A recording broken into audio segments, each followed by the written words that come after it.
Lənkəranda Toyota Prius markalı avtomobil qəza törədib. Nəticədə 2 qardaş xəsarət alıb.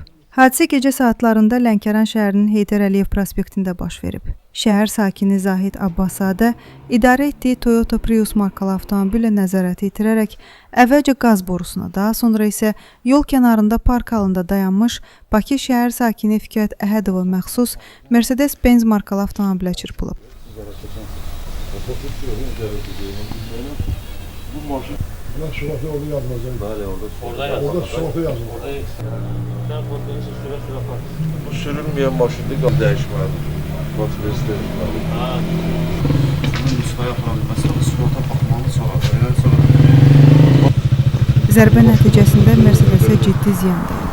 Qəza zamanı sürücü Zahid Abbaszadə və avtomobildə sərnişin olan qardaşı müxtəlif dərəcəli xəsarətlər alıblar. Hər iki yaralı təcili tibbi yardım xidmətinin köməyi ilə Lənkəran rayon mərkəzi xəstəxanasına çatdırılıb və ilkin tibbi yardımdan sonra müvafiq şöbəyə yerləşdiriliblər. Faktla bağlı araşdırma aparılır.